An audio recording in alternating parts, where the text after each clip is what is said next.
होमी जहांगीर भाभा वो नाम है जिसने हिंदुस्तान के परमाणु कार्यक्रम को बुलंदियों पर ले जाने का सपना देखा था। दोस्तों, उन्होंने देश के परमाणु कार्यक्रम के भविष्य की ऐसी मजबूत नींव रखी जिसके चलते भारत आज विश्व के प्रमुख परमाणु संपन्न देशों की कतार में पूरी शान से खड़ा है। मुंबई में 30 अक्टूबर 1909 को जहांगीर हुर्मुसजी भाभा और मेहरभाई के घर में विज्ञान जगत की इस महान विभूति का जन्म हुआ था। महज 25 साल की उम्र में ही कैम्ब्रिज यूनिवर्सिटी से परमाणु भौतिकी में PhD की डिग्री प्राप्त की। दोस्तों, वे चाहते तो यूरोप या अमेरिका में उच्च वैज्ञानिक पद प्राप्त कर सकते थे, लेकिन वे भारत में भौतिकी विज्ञान को नई ऊंचाइयां देने में लग गए। वो बेंगलुरु के इंडियन स्कूल ऑफ साइंस से जुड़ गए। नोबेल पुरस्कार से सम्मानित CB रमन इस संस्थान के प्रमुख थे। यहीं से भाभा के नए सफर की शुरुआत हुई। होमी जहांगीर भाभा का शुरू से मानना था कि परमाणु ऊर्जा देश के लिए काफी फायदेमंद साबित हो सकती है। भाभा मानते थे कि अगर भारत परमाणु ऊर्जा के क्षेत्र में आगे बढ़ा तो बिजली की सारी समस्याएं समाप्त हो सकती हैं। दोस्तों, उन्होंने टाटा ट्रस्ट के प्रमुख सर दोराब टाटा से कहा भी था कि हम एक ऐसा संस्थान बनाते हैं जहां से परमाणु वैज्ञानिक तैयार किए जा सके। अगर ऐसा संस्थान बना तो आज से दशकों बाद भारत में परमाणु बिजली संयंत्र लगाए जाएंगे। तब देश को बाहर से लोग नहीं लाने पड़ेंगे, देश में ही काफी वैज्ञानिक तैयार होंगे। भाभा के नेतृत्व में इंडियन स्कूल ऑफ साइंस में कॉस्मिक किरणों पर रिसर्च की गई। हालांकि उस दौरान देश में कॉस्मिक किरणों पर रिसर्च के लिए अच्छी सुविधाएं नहीं थी। दोस्तों, भाभा ने इसी सेंटर में कॉस्मिक किरण रिसर्च यूनिट की स्थापना की। इसके बाद भौतिक विज्ञान की दिशा में भाभा नए नए आयाम छूते गए। उन्होंने बम्बई में JRD टाटा के सहयोग से Tata institute of fundamental research की स्थापना की। 1948 में उन्होंने भारतीय परमाणु ऊर्जा आयोग की स्थापना की और अंतर्राष्ट्रीय परमाणु ऊर्जा मंचों पर भारत का प्रतिनिधित्व भी किया। दोस्तों, भाभा ने अपना पूरा जीवन भारत में विज्ञान को आगे बढ़ाने में लगा दिया।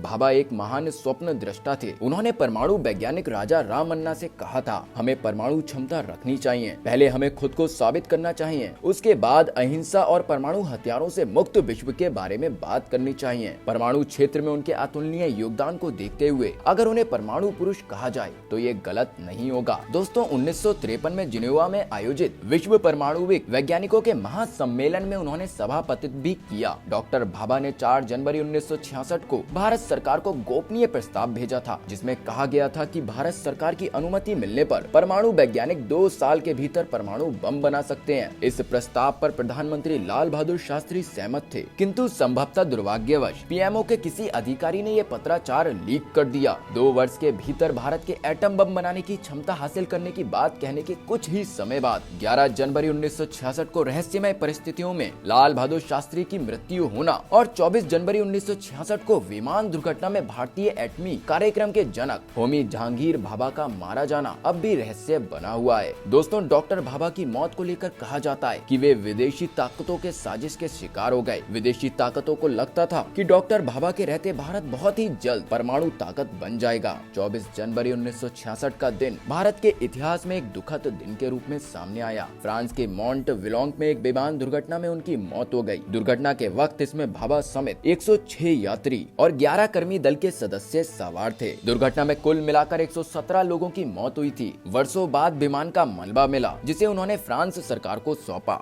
एक सूटकेस टुकड़े की फोरेंसिक जांच से पता चला था कि उसमें टाइम बम प्लांट किया गया था और एक यात्री जिसका नाम जॉन गिलवर्ट था, उसने बोर्डिंग पास और लगेज पास लिया था, लेकिन विमान में नहीं बैठा। इस तरह भारत के महान सपूत भाभा एक रची साजिश का शिकार हो गए। तो दोस्तों, आज की वीडियो में बस इतना ही। चलिए मिलते हैं एक और नई वीडियो के साथ। जय हिंद।